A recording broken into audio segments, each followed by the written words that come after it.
The morning light bled through the edges of the curtains, casting soft gold across the room. I lay there, still in my nightgown, eyes on the ceiling, waiting. Not for anything extravagant, but maybe the sound of the coffee machine whirring. The scent of pancakes. A whispered, happy retirement from down the hall. Something. Anything. But all I heard was silence. Not even the creak of floorboards or the faint shuffle of slippers across tile. Just the ticking of the clock on the dresser, each second punctuating the quiet like a slow drumbeat. I finally sat up, blinking at the emptiness of the house. For 36 years, I had taught in the same school district, waking up before the sun, giving every ounce of myself to students who sometimes forgot to turn in their homework but rarely forgot to say thank you. I didn't expect a parade. I wasn't foolish. But after all that time, after pouring my soul into a career that shaped who I was, I thought maybe my family would remember. Or at least pretend to. Pulling on my robe, I wandered into the kitchen. No card on the counter. No streamers. Not even a sticky note on the fridge. The coffee pot was empty. My husband must have gone on his morning run without a second thought. My daughter's bedroom door was cracked open, the bed neatly made and abandoned. Of course, she must have left early for work. No one was home. No one had said a word. I stood there for a moment, hand resting on the back of a chair, trying to decide whether to laugh or cry. Maybe it was all a setup for a surprise later? A dinner reservation I didn't know about? Or maybe they were all waiting for me at a restaurant with balloons and a reserved table. But deep down, something in me curled in on itself. Something old and familiar. I'd felt it before on birthdays when plans were forgotten, or during anniversaries when my husband handed me a gas station bouquet and said, "It's been a crazy week." I opened my phone and checked for messages. Nothing from my husband. No group chat excitement from my daughter. Not even a congrats from my coworkers, who had promised to stay in touch after my last day. I stared at the blank screen until the corners of it blurred, then locked it and set it face down on the counter. I sat at the table with my usual cup of black coffee and a piece of toast that tasted like ash. The house felt colder than usual. Not physically, just emotionally barren. A space where once there had been life, conversation, purpose. I watched the neighborhood kids walk to the bus stop, watched the mail truck drive past, and watched the sky slowly brighten as if the universe hadn't gotten the memo either. This was supposed to be a day of transition. A celebration of closure. Instead, it felt like a cruel prank with no punchline. At one point, I opened my closet and stared at the outfit I had picked out for the occasion, a pale blue blouse, the one with the tiny embroidered flowers on the collar, and my nicest slacks. I had laid them out last night, hopeful. For what? A brunch outing? A surprise picnic? Even a silly photo shoot in the backyard would have sufficed. I touched the fabric, then let my hand fall away. It seemed ridiculous now. By noon, the silence had calcified into something heavier, denser. It wasn't just the absence of noise, it was the absence of consideration. I could have been a ghost, drifting through these rooms, and no one would have noticed. Maybe I was a ghost. Not dead, exactly. Just invisible. I tried to rationalize it. Maybe they were busy. Maybe they had something planned for later. Maybe they hadn't forgotten. But then again, was forgetting really the worst part? Or was it that they knew and chose to ignore it anyway? The idea that the people closest to me could be so unaffected by such a milestone, it gnawed at me. I walked back into the living room and sat on the couch, wrapping my arms around myself. I stared at the photos lining the mantle, school events, vacations, birthdays I planned and orchestrated for everyone else. I'd always been the one behind the scenes. The one making sure others felt special, remembered, seen. And now, no one had done that for me. I closed my eyes and exhaled slowly. Today was supposed to be the beginning of something new. A fresh chapter. Instead, it felt like the final paragraph of a story no one bothered to finish reading. I was halfway through my second cup of coffee, curled on the couch with my legs tucked under me, when I finally gave in to the boredom. If no one was going to acknowledge the day, I might as well scroll through something brainless. I opened Instagram, expecting the usual feed, Travel photos, baby updates, some teacher memes from old coworkers. I tapped through a couple of posts absently, not really absorbing anything until I saw it. My daughter's name at the top of a glowing pink circle. In Instagram story update. I tapped without thinking. The video began with shaky footage of streamers being hung across a brightly lit room. My daughter's voice rang out, high-pitched with excitement. "Surprise retirement party for the legend herself," she said. Laughter in the background. Another clip. My husband, of all people, was lighting candles on a cake so big it took 2 people to carry it. My face, my actual face, was printed on it with edible frosting, beneath the words, "Congratulations on your retirement, Mrs. Hartwell." My hand froze mid-scroll. The next clip was of people entering the room, cheering. My coworkers. Parents of former students. I saw Mrs. Langston from 2 doors down the hall, still wearing that gaudy cat pin. Even Principal McCarthy, who barely ever attended these things, was there, holding a glass of champagne. I didn't see myself. I kept watching, each frame stabbing a little deeper.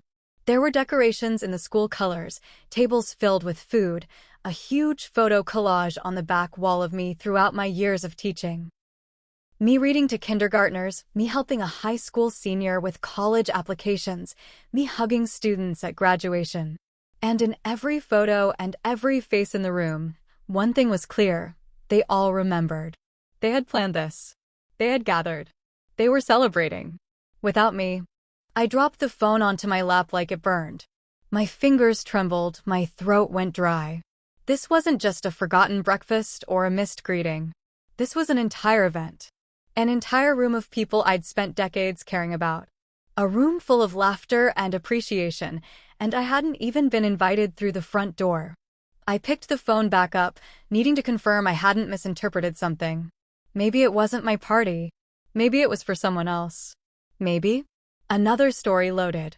My husband giving a speech now, his voice confident and clear, talking about my dedication, my incredible selflessness, the way I had shaped young minds. My daughter panned the camera across the clapping crowd. More cheers. A toast. Then she swung the lens back to the cake, zooming in on my frosting face again, before typing over it in glittery font. "She deserves the world." The bile rose in my throat. I watched it all. Every story. Every clip. I watched as the people I loved most threw a celebration in my honor, and forgot the most essential part.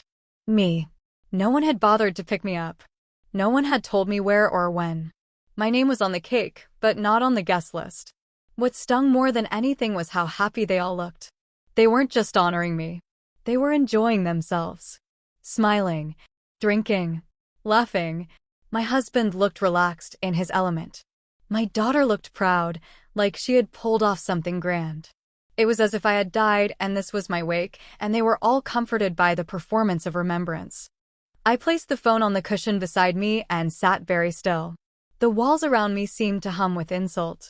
The air felt thick, like I was suffocating on silence and betrayal. This wasn't just being forgotten. This was being deliberately excluded.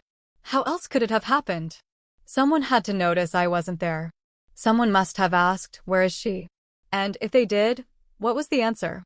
The celebration went on without me, and no one turned around. No one came to get me. They all just kept smiling, kept filming, kept clapping. The more I thought about it, the less sense it made. And at the same time, the more it made perfect, painful sense. Maybe this wasn't an oversight.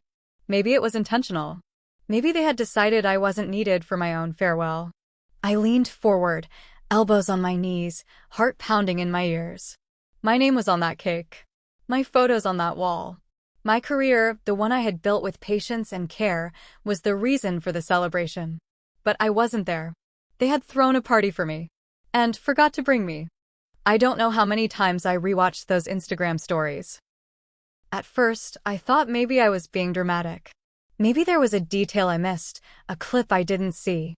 Maybe, just maybe, I was supposed to be there, and something had gone wrong, miscommunication, traffic, a surprise ruined by timing. But the more I watched, the more I understood. They never meant for me to be there. It was the video of my husband's speech that truly hollowed me out. He stood in front of everyone like a man giving a toast at a wedding, one hand tucked into his pocket, the other holding a glass. Behind him was the massive cake with my name and face on it, flanked by balloons in school colors. And then he said it. She has given everything to that school, to her students, to this community. She's the kind of woman who shows up early, stays late, remembers birthdays, bakes cookies, even when she's exhausted. She's everything a teacher should be and more. They clapped. Loud and long. Some even stood. I didn't move. I couldn't. My phone trembled in my hand as if it, too, understood the gravity of what I was witnessing. I couldn't hear the rest of what he said. My ears rang.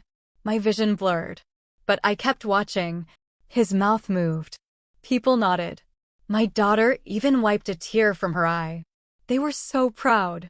So reverent. And not a single one of them had noticed the gaping absence in the room. Me.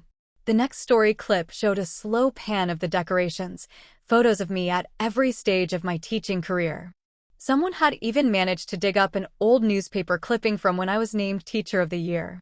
It was all there, the evidence of a life devoted to others, strung across the walls like a museum exhibit. Except the subject of the exhibit had been left behind. There was a shot of my coworker Darlene, laughing with a glass of wine in hand. I had trained her. I had covered for her when her mother was sick. Then the camera swung past Principal McCarthy, who I had sat with through a half-dozen budget meetings and district reviews. Everyone was smiling, sipping, swaying to the soft jazz playing in the background. The camera briefly caught my daughter in the mirror, adjusting her dress and smiling at herself before turning it back to the crowd. I watched the whole thing. Every second. I let it pierce me. I didn't blink.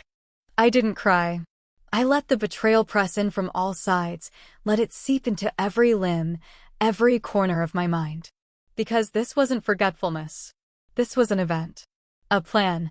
A carefully orchestrated celebration. And I had been left off the invitation. I set the phone down and stared at the floor. My breathing was shallow, like I'd just run up 5 flights of stairs. My heart wasn't just broken, it was insulted. I had dedicated my life to making others feel seen, valued, included. Birthdays, graduations, retirements, I never missed a single one.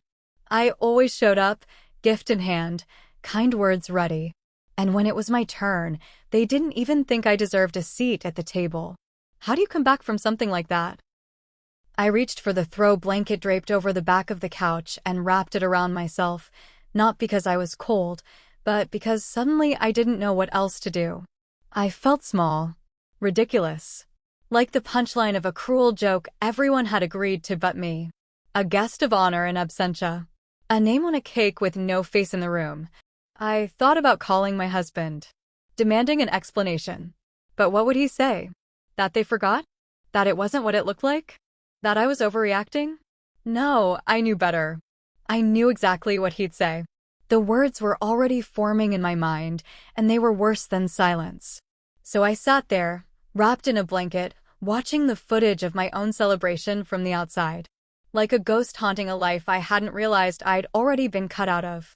The worst part wasn't the exclusion, it was the ease with which they moved on without me. How natural it seemed. How happy they looked. That was the gut punch. Not the party itself, but how very fine they were without me. I waited for him to come home. Not in that hopeful way I used to wait when he'd bring pizza after parent-teacher conference nights or a bouquet after one of our rare arguments. No, this time, I waited the way you wait for a final grade on a paper you know you failed. Braced. Numb. Silent. The front door clicked open just past 9. I stayed seated on the couch, arms folded tightly across my chest, legs stiff. He didn't call out my name like he sometimes did. Just walked in casually, tossed his keys on the counter, and unzipped his jacket like he'd come from the grocery store instead of a betrayal. I turned my head slowly, watching him walk into the kitchen. The lights were dim, casting long shadows, but I could still see the flush of wine on his cheeks. He looked relaxed, like a man who'd spent the evening being praised for things he hadn't actually done. So, I said, my voice sharp and cold, "How was the party?" He paused. Just briefly. Enough for guilt to flicker across his face, but not long enough for him to admit to anything. It was nice, he said, opening the fridge like that would shield him from what was coming. You forgot someone. He sighed, grabbed a bottle of water, then leaned against the counter like this conversation was an inconvenience, not a reckoning. Look, he started, we didn't forget you. I stood. You threw a retirement party for me. With my name on the cake. With all my coworkers. With a slideshow of my life. And I wasn't there. How exactly is that not forgetting me? It wasn't about forgetting, he said, shrugging. We just thought it would be better this way. I blinked. Better? Yeah, he said, rubbing his temple like I was the one being unreasonable. You get too emotional about these things. You would have made it heavy. Crying, getting all worked up. We wanted to keep it light. I laughed. Not because anything was funny, because it was so absurd that I couldn't contain it. So your solution to me being emotional was to remove me entirely? From my own party? He put his water down, his jaw tight.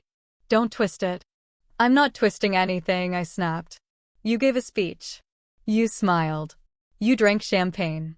You toasted to me while I sat here alone, wondering why no one even texted me good morning.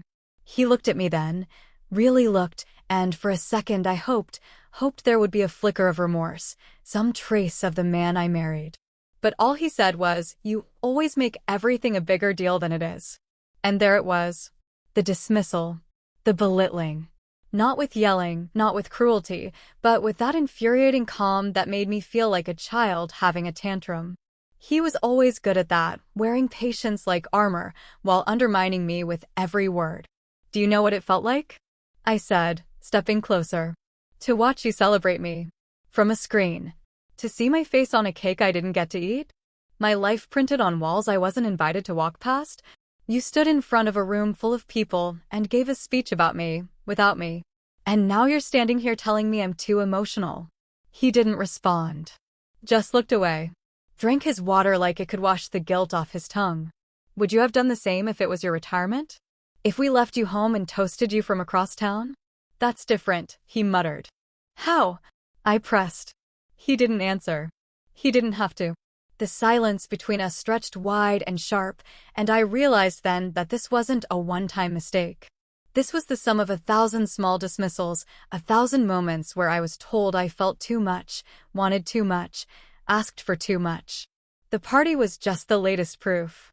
They had cut me out not because they didn't care, but because it was easier for them. Easier to celebrate a version of me that didn't speak up. That didn't cry. That didn't expect anything in return. Well, I said finally, voice steady now, congratulations. You finally got what you wanted. A version of me who doesn't make a scene. And with that, I turned away. Not to sulk. Not to cry. But to begin quietly pulling the last thread out of a life that had never really been mine. The house was quiet in that way that doesn't bring peace, only a sense of abandonment. Even the hum of the refrigerator felt accusatory. I moved through the hallway like I was floating outside my own body, still raw from the night before. His words echoed again and again in my mind.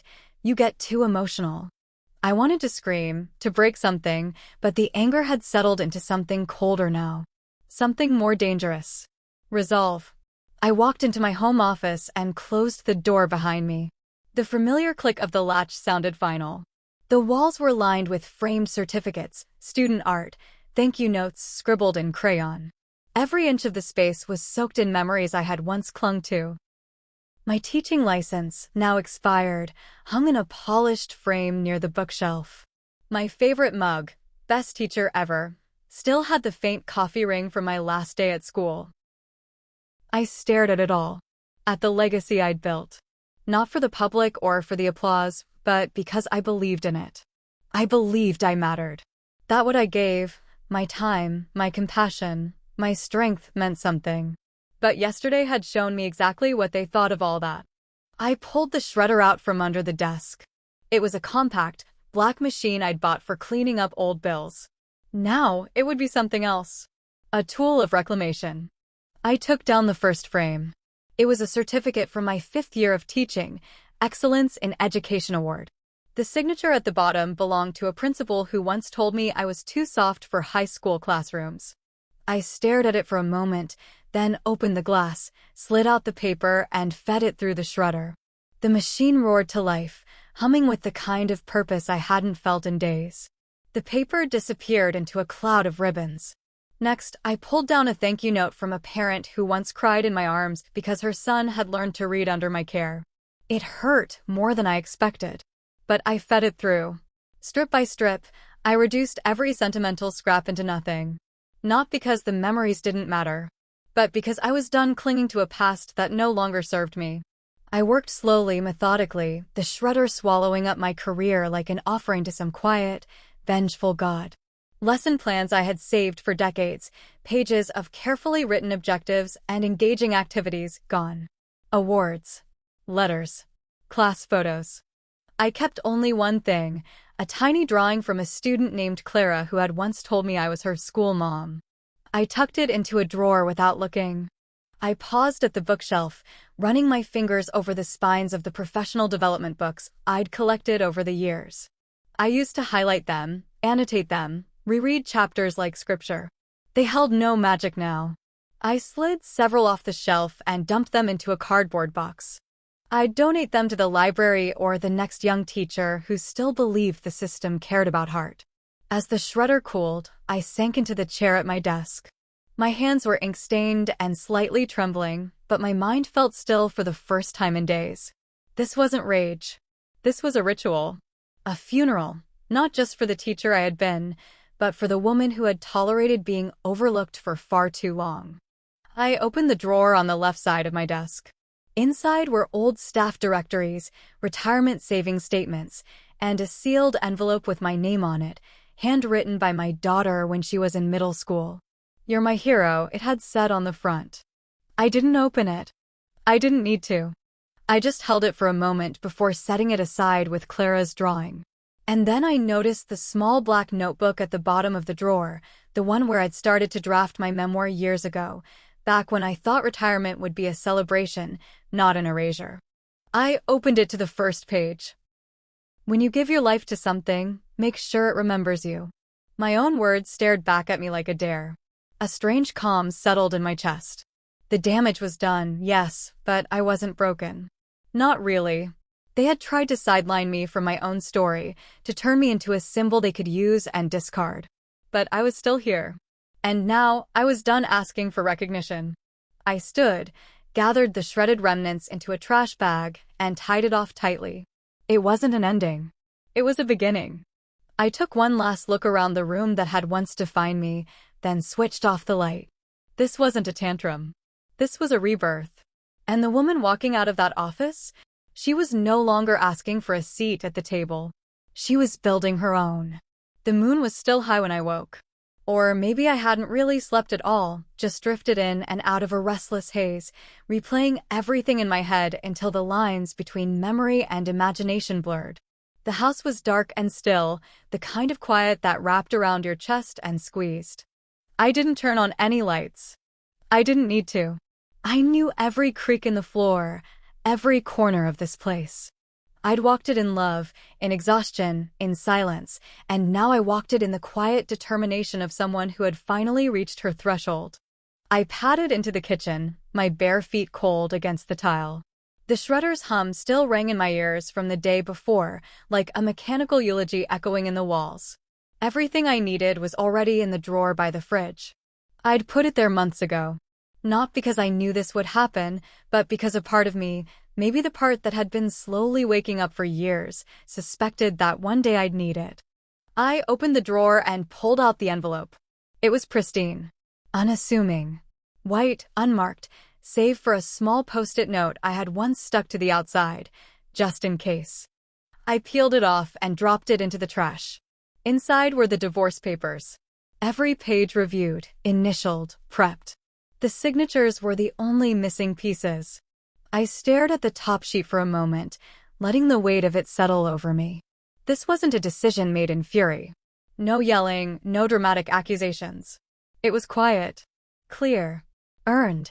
I took a pen from the jar on the counter, clicked it open, and signed my name. One page after another. It wasn't fast. I let my hand move slowly, deliberately, like each curve of ink was cutting ties I could no longer afford to preserve. I wasn't sad. I wasn't even scared. I was done.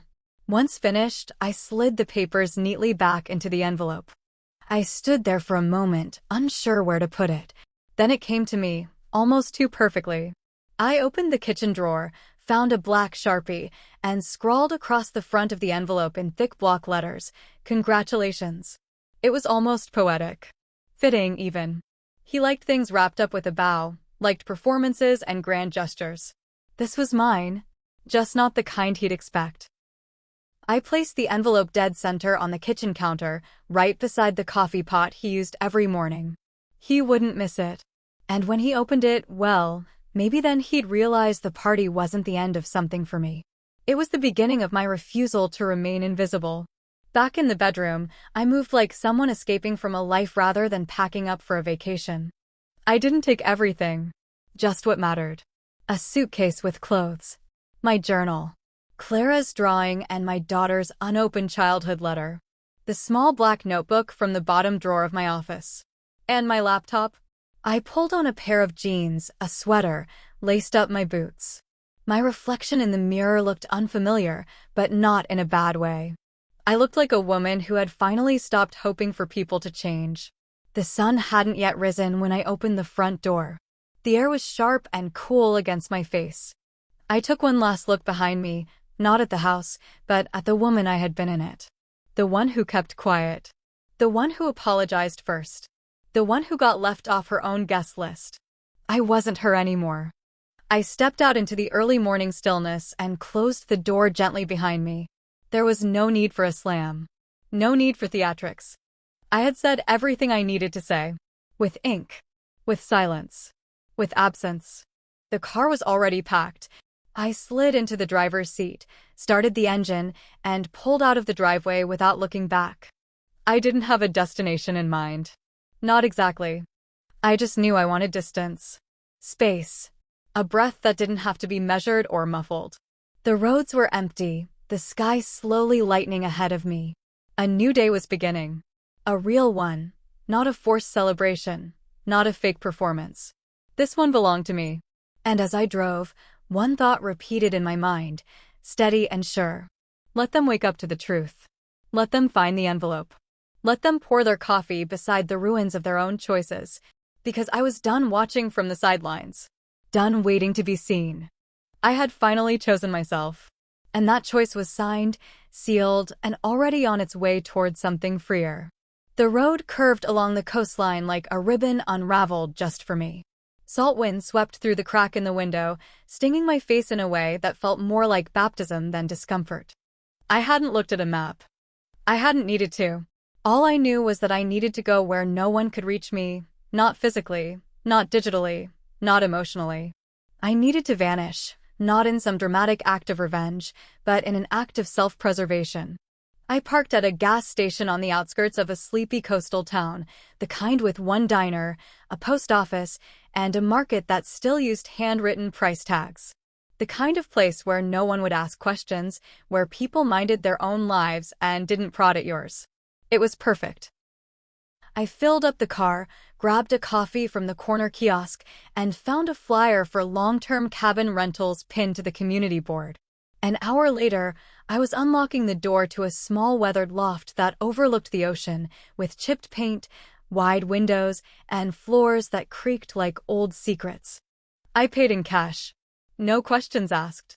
The landlord, a soft-spoken woman with silver hair and a golden retriever, handed me the keys with a smile and a simple, "Enjoy the quiet." I intended to. Once inside, I sat on the floor with my suitcase and took out my phone. It was still on airplane mode. I stared at the screen for a long time, thumb hovering over the button. Part of me wanted to check it, to see if they had noticed. If there were messages, missed calls, frantic apologies. But the bigger part, the one that had finally learned her lesson, stopped me. Instead, I opened my contact list and began deleting. Husband, daughter, family, friends, coworkers, all of them, one by one. Not out of spite, but clarity. I didn't want their words polluting my peace. If they came looking, they'd have to reckon with the silence they created. Then I deleted every app that had tethered me to their lives. Facebook, Instagram, group chats, notifications that once gave me a false sense of inclusion. I erased it all. Not even a farewell post. Just gone. I emptied my bank accounts next legally and quietly. I had my own savings, accounts they didn't even know about, carefully accumulated over years of birthday cash, freelance tutoring, and side projects I did during summer breaks. I transferred everything into a new online bank under a name they wouldn't recognize. I wasn't starting over, I was reclaiming. My silence wasn't a punishment. It was a boundary, one long overdue. In the days that followed, I made a routine. I woke up early and walked along the shoreline barefoot, letting the cold water numb the sting of old memories. I drank coffee on the porch, wrapped in a blanket, listening to the sea instead of the dings of incoming messages. I wrote again, not emails, not lesson plans, not apologies, but real thoughts. Observations. Pieces of myself I hadn't touched in years. I didn't check the news. I didn't scroll. I let the world turn without me. No one knew where I was. And for the first time in my life, I didn't feel guilty about it. I felt free. I watched storms roll in from the ocean, wild and unapologetic.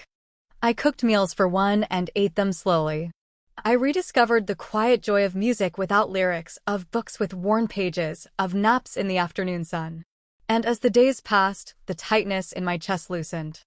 I wasn't waiting anymore for approval, for recognition, for someone to say, "You mattered." I wasn't reacting to their silence or their betrayal. I was living in spite of it. Once, around midnight, I turned my phone back on just to see. The screen lit up like a firework. Dozens of missed calls. Voicemails. Messages that ranged from confused to concerned to apologetic. My daughter had posted a photo captioned, "Missing someone very important today." My husband had texted, "Come home, we need to talk." Others had sent weak offerings, "Didn't mean to hurt you. Where are you? Let's fix this." But I turned the phone off again without replying. I didn't need their guilt. I didn't want their justifications. My absence said more than any angry words ever could. They had celebrated me without me. Now they could feel what it was like to live without me. My disappearance wasn't about revenge. It was about reclaiming my narrative. For the first time in years, I wasn't the supporting character in someone else's story. I was the author. And the plot was finally mine. It started with a ping I didn't hear. A TikTok user, some teenager with a sharp eye and a knack for calling out absurdities, had been scrolling through viral party videos when she stumbled across my daughter's Instagram story. She wasn't someone I knew. Just a stranger who watched the clips and asked the question that somehow no one else had thought to ask. "Wait, where's the guest of honor?" That was it. One sentence. One voice louder than the room full of applause that drowned out my absence. She reposted the clips in a stitched video, her voiceover equal parts amused and confused. Y'all threw a retirement party, with her face on the cake, her photos on the wall, and she wasn't even there? Did she ghost? Or did they just forget her? Her video gained traction almost immediately. Something about the mismatch between celebration and absence struck a nerve. People started commenting. At first, it was playful, sarcastic. "Dang, she's a legend for not showing up. That cake was lying. She dipped on her own party iconic." But then, the mood shifted. Someone else stitched the video, this time more serious. A woman around my age. She'd watched the same story clips and caught the strange, performative tone in the speeches. You can always tell when people celebrate someone out of obligation, not love, she said. They threw a party for the idea of her, not the woman herself. Comments exploded. "This is actually so sad." "Wait, you mean she never got invited?" "That's not a party. That's a performative guilt trip." Imagine working your whole life and they forget to include you in your own ending. The video crossed platforms. Instagram, Twitter, Facebook. It went viral. Not because of who I was, but because of what I represented. A woman erased from her own narrative. A celebration turned into an indictment. I didn't know any of this at first. My phone was still off, buried in a drawer next to my passport and the key to the loft. I was drinking tea on the porch when I overheard the women at the bakery talking. "Did you see the story about that teacher? Retired, and they just left her out of her own party," one said. "Went viral. Everyone's talking about it." I didn't react. Not outwardly. But something in my chest tightened. Not fear, not dread, just the strange, surreal knowledge that the silence I'd chosen had created noise elsewhere. Later that afternoon, curiosity got the better of me. I turned on my phone, this time not for texts, but for news. I searched retirement party missing guest, and there I was, sort of. Not by name, not with photos of me, but with enough context to recognize myself. Headlines popped up. Where was she? Retirement party for beloved teacher sparks internet outrage. A celebration without the celebrated. TikTok calls out emotional oversight. They honored her, but she never got the invite. People were debating. Some defending my family. Maybe it was an honest mistake, but more were condemning it. This is what happens when you reduce women to roles and not people. She taught for 30+ years and got a party she didn't even know about? That's not love. That's PR. I should have felt exposed. Embarrassed. But instead, I felt vindicated. Seen in a way I hadn't been in years. Not as a wife. Not as a mother. Not as a teacher. But as a woman who had been wronged and whose story finally had an audience. I didn't post anything. I didn't feed the flames. But I watched quietly as the internet turned my erasure into a movement. People started sharing their own stories of being left out, overlooked, celebrated in absentia. Hashtags emerged, hashtag guest of honor and hashtag not your narrative. For once, my absence was louder than their noise. And back home, I imagined the tension mounting. My husband seeing the headlines, realizing their perfect little celebration had gone public in all the wrong ways. My daughter, watching the video go viral, reading thousands of comments that weren't praising her planning, but questioning her choices. They'd gone looking for admiration. They found accountability instead. What started as a party without a guest had become a public reckoning. Not just for them, but for everyone who ever smiled while quietly erasing someone else's story. I sat on the porch that night, wrapped in a sweater, listening to the waves roll in. And for the first time since I walked out that door, I didn't feel like I had disappeared. I felt like I had arrived. The messages came like a flood. Not right away, but once the storm hit the internet, once the headlines spread and people began to ask uncomfortable questions, their silence broke into chaos. My old email inbox, long untouched, was crammed full of apology letters. My voicemail was stacked with messages that began in tears and ended in justifications. And my texts, when I finally opened them, were a minefield of guilt. The first one was from my daughter. "Mom, I don't even know what to say. Please call me. Please." Then another, minutes later. "I didn't mean for it to be like that. We thought it would be easier. You're always so sensitive. Dad said you might cry and make it weird." I stared at the screen, mouth tight, pulse slow.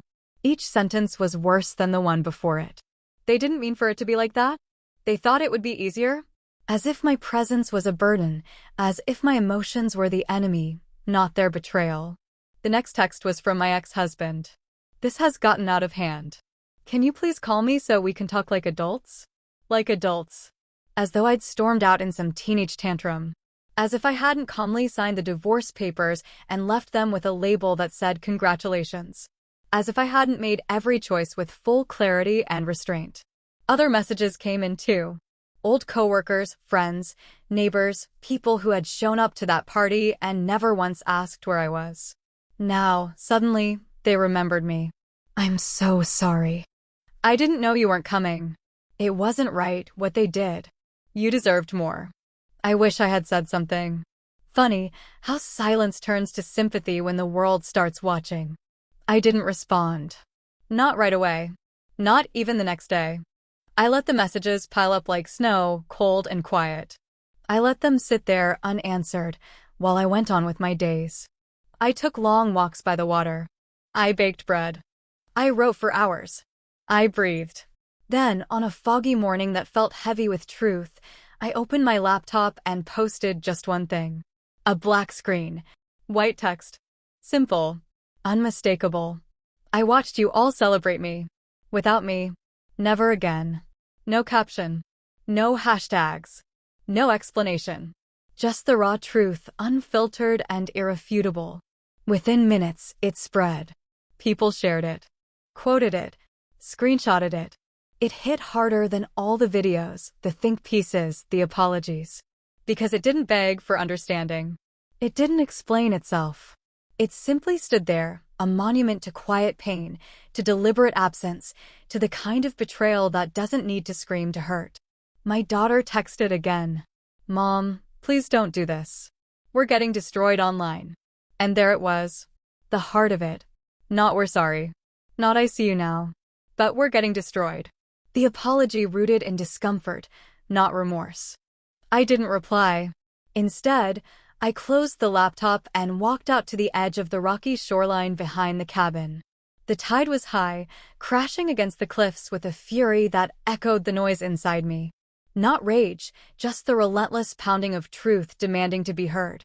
I stood there for a long time, letting the wind whip my hair, the cold sting my skin, the sound drown out the last remnants of doubt. I wasn't heartless. I wasn't vindictive. I was done being polite about my own erasure. I had watched them cheer, raise glasses, take photos in front of posters with my face. And not once had anyone pause to say, she's not here. Something's wrong. So no, I wasn't going back. I wasn't calling. I wasn't softening my message to soothe their guilt. They had thrown a celebration without me. Now they could sit with the consequences. They wanted applause. They got a mirror. And I had finally found my voice, not the one that taught or soothed or explained, but the one that said, clearly and unapologetically, I saw you. I remember. And I'm not coming back. The first copy of the memoir arrived in a slim cardboard box with my name printed cleanly across the label. I didn't rush to open it. I held it for a moment on the porch, letting the weight of it settle in my lap like an old friend finally returning home. The ocean stretched out before me, wild and endless. The world beyond it could keep buzzing with its apologies and its outrage. I was here. In this quiet, in this peace, with something I'd made entirely for myself. When I finally pulled the book free, my hands were steady. The cover was simple, a black and white photo of an empty banquet chair under soft light. The title printed above it in elegant font, The Guest of Honor Who Never Arrived. My name, no longer hidden behind roles or introductions, sat boldly below. It wasn't a book about revenge. I hadn't written it to point fingers, though there were plenty of moments when my fingers had trembled over the keyboard in anger. No, this was reclamation. It was the story of a woman who had been loved loudly when it was convenient and forgotten quietly when it mattered most. It was about the years spent giving, and the moment I realized I had never asked if anyone planned to give back. The chapters unfolded like pages of my memory. Some warm, like letters from students who had become doctors and artists and mothers. Some sharp, like the night I watched my daughter film a party that forgot its subject. I didn't spare myself either. I wrote about the ways I had stayed too long, apologized too often, bent too far. I wrote with honesty, with vulnerability, with a clarity that only silence can bring. I never expected it to become anything more than a quiet self-published release. But then, the posts started appearing. Readers sharing underlined pages, quotes that stuck to them like bruises. Book clubs asked to feature it. Interviews were requested, all of which I declined. I had said everything I needed to say inside those pages. Still, it grew. The memoir hit bestseller lists within a month. And for the first time in my life, when the applause came, I was in the room to hear it. Not physically, no stage, no spotlight. But emotionally, mentally, spiritually. I was present in my own story, not sidelined, not invisible. Readers didn't clap for the idea of me, they responded to my truth. Women wrote to me from across the country, thanking me for saying what they'd always been afraid to. Teachers, mothers, caregivers, even strangers who had once sat alone on their birthdays and wondered if anyone remembered. They remembered now. My daughter sent me a letter in the mail. Not a text, not a voicemail, something tangible. I opened it slowly. Her handwriting was smaller than I remembered, like it was trying to shrink itself into something humble. Mom, I read the book. Every word. I cried through the last 3 chapters. I don't know how to say I'm sorry in a way that feels big enough, but I am. I was wrong. We were all wrong. You deserved to be there. You deserved everything. She didn't ask me to come back. She didn't beg for forgiveness. Just acknowledged the wound. That alone meant more than any performance ever could. I placed the letter next to the first thank you note I'd ever kept from Clara, the student who called me her school mom. That was my quiet shrine now. Not to pain, but to memory. To survival. To self. Weeks passed. Then months. I kept writing. Not always for publishing, but for myself. I traveled when I felt like it, sat in bookstores anonymously just to feel the pulse of language again. People recognized me sometimes, gently, respectfully. No one asked about the party anymore. They asked about healing. About what it felt like to finally be seen. I told them this. It feels like walking into a room you built by hand and finding it still standing. It feels like reclaiming a name that had become buried beneath titles. It feels like sitting in silence, not because you've been ignored, but because you've chosen peace. And sometimes, at night, I think about that version of me who sat on the couch on the morning of her retirement, waiting for someone to notice her. I wish I could reach back and tell her, hold on. This isn't the end. It's the spark. Because now, I don't wait for invitations. I don't wait to be honored. I wake up knowing I am already enough, already worthy, already whole. This time, when the world clapped, I stood tall in the center of the room. And I clapped with them. For me.